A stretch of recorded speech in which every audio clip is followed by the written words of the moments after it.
नमस्कार, मैं Sakshi Gopal MP live news से। हमारे सीधी में ट्रेन आ चुकी है। जी नहीं, ऐसा नहीं है कि हमारे सीधी में ट्रेन आ चुकी है। ये प्रजापिता ब्रह्मा कुमारी ईश्वरीय विश्वविद्यालय की ट्रेन है जो 10 सालों से पूरे देश का भ्रमण कर रही है। कोरोना काल में यह रुकी हुई थी, परंतु अब इसको हरी झंडी मिलने के बाद फिर से यह एक नया अभियान लेकर कोरोना से देश को मुक्त करने के लिए एक बार फिर यह चल पड़ी है। और देखते हैं इसमें जो पीछे इसके डब्बे हैं, हर डब्बे पर एक अलग संदेश लिखा हुआ है। हर संदेश का एक अलग भाव है, एक अलग बात है। हर संदेश पर एक अलग चीज़ें हैं। आइए देखते हैं क्या क्या संदेश दिए हुए हैं इसमें। सबसे पहला जो डिब्बा है जो कि इंजन का है, उसमें ये कोरोना मुक्त अभियान लिखा हुआ है और राजयोग मेडिटेशन विधि भी लिखी गई है इसमें, जो कि मेडिटेशन ब्रह्मा कुमारी राजयोग मेडिटेशन सेंटर द्वारा ये ट्रेन चलाई गई है। वो पूरी चीज़ें इसमें बताई गई हैं। और जो दूसरा डिब्बा है, आपको बता रहे हैं यहाँ पर आत्मशक्ति का अनोखा प्रयोग भी दिखाया गया है। ये माउंट आबू राजस्थान से ये ट्रेन आई हुई है और ये 10 सालों से जो कि भ्रमण कर रही है, इसमें सारी चीज़ें बताई गई हैं कि आत्मशक्ति का अनोखा प्रयोग कैसा किया जाए, राजयोग का प्रयोग, और सारी चीज़ें बताई गई हैं। ये जो तीसरा डिब्बा है, इसमें पेड़ बचाओ और जीवन बचाओ है। जैसा कि कोरोना काल में ऑक्सीजन की कमी हो गई थी पेड़ों के चलते, और अभी भी हमें पेड़ लगाने का ये जो ब्रह्मा कुमारी द्वारा ये जो चल रहा है अभियान, ये बहुत ही अच्छा है। और इसमें पेड़ बचाओ अभियान है, बिजली बचाने का अभियान है। चौथे डब्बे में है बेटी है तो कल है। जी, बेटियां हैं तभी तो कल आएगा। और ये भी अभियान जो ब्रह्मा कुमारी द्वारा चलाया जा रहा है, ये बेटियों के लिए चलाया जा रहा है। इसके सारे डब्बे में अलग ही अलग जो चीज़ें हैं वो बताई गई हैं। जो ये 5वां डिब्बा है और ये आदर्श गांव का है। आदर्श गांव जिसमें सारी सुविधाएं हो, आर्थिक समृद्धि हो, आरोग्य के लिए हो, चिकित्सा हो, प्रदूषण मुक्त हमारा हरा भरा गाँव हो, वो सारी चीज़ें हैं। आइए बात करते हैं जो माउंट आबू से आए हैं इस ट्रेन को लेकर, उन चालक जी है और हमारे भाई साहब से। सर, सबसे पहले आपका एमपी लाइव न्यूज़ में बहुत धन्यवाद है और बहुत आपको शुभकामनाएँ हैं। आप हमारे एमपी लाइव न्यूज़ में थोड़ी सी इस माउंट आबू ट्रेन जो आई है ब्रह्मा कुमारी से, उसके बारे में थोड़ा बताएं। इस ट्रेन का उद्देश्य है कि लोगों में एक आध्यात्मिक जागृति लाना और लोगों के जो जनमानस हैं उनके मन को एक सशक्त करना, क्योंकि जीवन में आने वाली परिस्थितियां हैं, उनका सामना करने के लिए मन की स्थिति बहुत पावरफुल होनी आवश्यक है। और इसके एक आधार अध्यात्म जो हम इसमें साथ में इन सब जागरूकता के साथ साथ समाज में, देश में हमारे बेटी बचाओ, पर्यावरण की रक्षा, ऊर्जा बचत के साथ साथ आध्यात्मिक ऊर्जा को भी बढ़ाने की जरूरत है, जो हम आगे उस दूसरे साइड में हम ऐसे चित्रों के माध्यम से लोगों को बताते हैं। अच्छा, तो दूसरे साइड भी अलग चित्र लगे हुए हैं और उसमें भी कई सारे जो आपके अभियान है वो लिखे हुए हैं। अभियान के उद्देश्यों को समझाया गया है, तो उसमें हम चाहेंगे कि आगे आप देख सकते हैं जी। और चलिए, और हमें हर डब्बे जो हैं उनके बारे में एक बार, जो ब्रह्मा कुमारी का मेन उद्देश्य है कि इसका भ्रमण करने से लोगों को लाभ मिले, वो भी एक बार बताइएगा। इस भ्रमण करने का उद्देश्य यही है कि लोगों के संस्कार अब बदलें, क्योंकि दुनिया बदलने वाली है, परिवर्तन का दौर चल रहा। कोरोना जैसे बीमारी हम देख रहे एक संकेत है कि विश्व में एक बड़ा परिवर्तन होने वाला है, और बड़ा परिवर्तन के साथ हम खुद को स्वपरिवर्तन करें। इसमें अध्यात्म में परमात्मा जो हमारे पिता हैं वो इस धरती पर आ चुके हैं और वो स्वयं हम सबको राजयोग की शिक्षा दे रहे हैं कि हम सभी राजयोगी बने, परमात्मा से मन की तार को जोड़ें और मन की बैटरी को चार्ज करें। तो जितनी हमारी मन की बैटरी चार्ज होगी तो जीवन में कोरोना जैसी कोई भी आपदा विपदा या बीमारी आती है उसका हम खुशी सामना कर सकेंगे और जीवन में आगे बढ़ सकेंगे। सर, ये जो विश्वविद्यालय प्रजापति ब्रह्मा कुमारी विश्वविद्यालय, इसके बारे में यहाँ पे क्या पढ़ाई भी होती है? अगर जैसा विश्वविद्यालय तो हम उसी को कहते हैं जहाँ पर एक विषय पर पढ़ाई हो किसी, तो ऐसा कोई यहाँ पढ़ाई भी होती है जहाँ स्टूडेंट जा सकते हैं? जी हाँ, ये विद्यालय है और ऐसी विद्यालय जहाँ बच्चे से लेके वृद्ध है, हर जाति, हर धर्म, हर वर्ग के लिए है और यहाँ अध्यात्म की शिक्षा है। वास्तव में शिक्षा का उद्देश्य संस्कार, हमारे भारत का ही एक पहले मूल उद्देश्य था कि शिक्षा मानव संस्कार। जी तो ये विश्वविद्यालय का आध्यात्मिक शिक्षा, संस्कार की शिक्षा देती है, जिससे हमारे संस्कार देवी देवताओं जैसे राम जैसे, कृष्ण जैसे हो। जी हर नारी एक लक्ष्मी हो, सीता जैसी हो। जी हर बालक एक कृष्ण हो, राम हो। ऐसा इस विद्यालय का उद्देश्य है जी कि हमारा भारत फिर वापस लौटे अपने मूल स्वरूप में, जी जैसा हमारा स्वर्णिम भारत था, सोने की चिड़िया था। इसी उद्देश्य को पूरा करने के लिए इस विश्वविद्यालय के द्वारा प्रयास किया जा रहा है। तो आइए चलते हैं और इसके दूसरे साइड का भी भ्रमण करते हैं और बात करेंगे भैया जी से। तो ये जो ट्रेन का डिब्बा है, इसमें पीछे साइड जो दिया हुआ है भारत माता की एक बहुत ही सुंदर आकृति है, बहुत ही सुंदर चित्र फ्लैक्स के माध्यम से लगाया गया है और सारी चीज़ें बहुत अच्छी है। इसका जो भारत माता ये लगाई गई है, इनका क्या उद्देश्य है? क्या है कि भारत को एक सशक्त भारत बनाने हमारी के लिए- माँ है जी और सारे विश्व की माँ है। जी भारत से सारी संस्कृति पूरे विश्व को गई है। जी तो अब समय आ गया फिर से भारत को हमें स्वर्णिम बनाना, भारत माँ की सेवा करना। तो ये हमारा अभियान भारत को स्वर्ग, भारत माँ की सेवा करने का उद्देश्य है कि हमें अपनी भारत को फिर से, जो हमारा भारत था, सुखी भारत था, सुखमय संसार था, फिर वो बने। इसी उद्देश्य को लेकर के यहाँ पिक्चर दिखाया गया है जी। कि ये भारत की सेवा और जैसा कि हम देख सकते हैं कि एक साइड पे सारे लगता है उद्देश्य लिखे गए हैं, एक साइड पे उद्देश्य लिखे गए हैं और एक साइड पे हमारे परम पूज्य भगवान जी जो है उनके चित्र हैं। जी जी।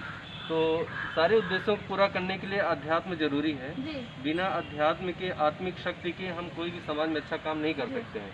आज समाज में जो भी गलत होते हैं उसके पीछे कारण है कि स्पिरिचुअलिटी का कम होना, जी यानी स्पिरिचुअल पावर कम होना, मूल्यों का अभाव होना। जी तो फिर से वो मूल्य की दुनिया, वो प्रेम की दुनिया, सुख की दुनिया श्री कृष्ण ने इस पिक्चर में दिखाया है जी कि वो फिर से आने वाली है और उसका आधार है अध्यात्म। जी तो हम उसकी इस पिक्चरों के माध्यम से लोगों को जगाते हैं कि ये हमारा चरित्र ये है जो चित्र में दिखाया है। जी फिर से हमें अपने जीवन को ऐसा चरित्रवान बनाना है। जी।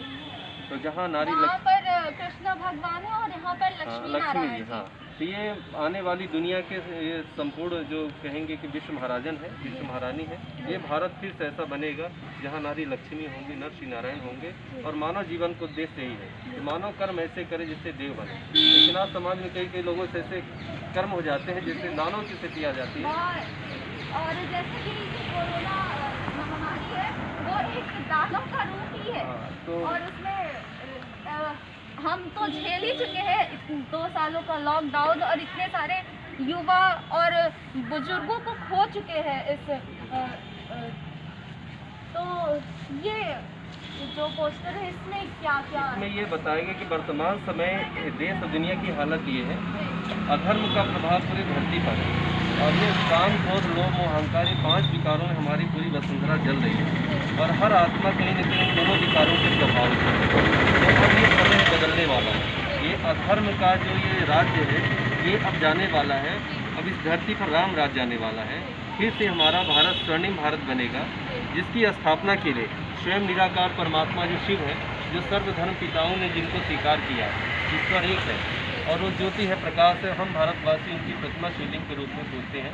मुस्लिम भाई उन्हें अल्लाह के रूप में मानते हैं, संगे अवसर के रूप में उनको माना जाता है। तो परमात्मा वो एक है, ईश्वर एक है और वो परमात्मा अब हम सब बच्चों को सावधान करें कि सृष्टि अंतिम सांस में है और अब हम सबको जागने की आवश्यकता है। महाविनाश सामने खड़ा हुआ, महापरिवर्तन, और इसमें ये बताया गया है कि ये महापरिवर्तन की घड़ी है, ये संगम युग। अब कलयुग और सतयुग के बीच का संधिकाल चल रहा है, जिसमें परमात्मा के इस धरती पर आए 85 वर्ष हो चुके हैं। 100 वर्ष का ये टाइम होता है। 15 वर्षों में महापरिवर्तन हो जाएगा। तब धरती पर एक नई दुनिया, एक नया सवेरा, सुख का सवेरा होने वाला है। तो ये सतयुग का शुभागमन और लाने वाले परमात्मा शिव है और हम सब उनके साथी हैं। और फिर से ऐसी दुनिया दिखाई गई कि हमारा भारत स्वर्ग था। तो इसमें जीवन कहानी बताई गई। हम भारतवासी पहले देवी देवता थे, दिव्य गुणों से संपन्न जीवन था। जन्म लेते लेते हमारे अंदर गिरावट आती गई और हम देवता से मानव बन गए, अर्थात मानव के अंदर कहीं ना कहीं कमियां आ गई। अब फिर से हमें वो परमात्मा इस धरती पर हम बच्चों को राह दिखा रहे हैं कि अब इस दुनिया में रहते, दुनिया तो बदलनी है लेकिन हमें अब स्व परिवर्तन करना है। तो राजयोग के द्वारा हम अपने विचारों, संस्कारों में परिवर्तन लाके फिर से आने वाली दुनिया में हम चल सकेंगे। दुनिया को हमने नर्क बनाया तो दुनिया को हमें स्वर्ग बनाना है अपने कर्मों से। यहाँ पर पूरे सारे धर्मों को एक बताया गया है, सारे भगवान एक हैं। यहाँ पर बताया गया है कि ज्योति से सारे ही भगवान का मेल है। और यहाँ पर बताया गया कैसे हम पहले एक उच्च वर्ग के श्रेणी में आते थे, कैसे हम दैवीय शक्तियों में हुआ करते थे और धीरे धीरे हमारी स्थिति गिरावट आती गई और अंत में हम अधर्मी हो गए। सारे जो चक्र है उनका एक बहुत ही अच्छा उद्देश्य है और बहुत ही अच्छे उद्देश्य को लेकर ये जो है स्वर्णिम भारत अभियान की ये चलाई जा रही है। और ये जो एक डब्बा और है इसमें संस्कार आत्मा इसका मतलब भी समझाइए। इसमें ये बताया कि आज इंसान कहीं न कहीं अपने स्वरूप को भूल गया है और सारे समाज में जो भी भूले होते हैं उसका कारण है भूलना। तो आज हम जब अपने स्वधर्म को भूल जाते हैं, हमारा स्वधर्म शांति है, तो हम अशांत हो जाते हैं। तो इसमें हमारी पहचान दी गई कि हम ये शरीर नहीं, ये भौतिक शरीर नहीं, इस भौतिक शरीर के अंदर एक शक्ति, एक ऊर्जा, आत्मा है। जो गीता में ज्ञान दिया गया है वही ये गीता का ज्ञान जो परमात्मा दे रहे हैं कि हम सब अविनाशी ऊर्जा हैं और हम आत्माओं के पिता परमात्मा हैं, जिनसे हम जुड़ करके अपने अंदर वो परमात्मा शक्तियाँ भर सकते हैं और फिर अपनी एक नई जीवन यात्रा शुरू कर सकते हैं। जैसा कि यहाँ पे एक एग्जाम्पल भी दिया गया है, बहुत ही अच्छा एग्जाम्पल है कि जैसे ड्राइवर मोटरसाइकिल का नियंत्रण करता है उसी प्रकार आत्मा शरीर का नियंत्रण करती है। मुझे बहुत अच्छा लगा ये कि आत्मा शरीर का नियंत्रण करती है और हम खुद को नियंत्रित कर सकते हैं, अपने जीवन को भी नियंत्रित कर सकते हैं, रोग से और अधर्मों से मुक्त हो सकते हैं। और यहाँ ये बताया है कि ये सृष्टि एक रंगमंच है और इस रंगमंच में हम सबको आए 5000 साल पूरे हो चुके हैं। अब हमें वापस जाना है। हम सब मुसाफिर हैं इस दुनिया में और हम सबका घर परम धाम है।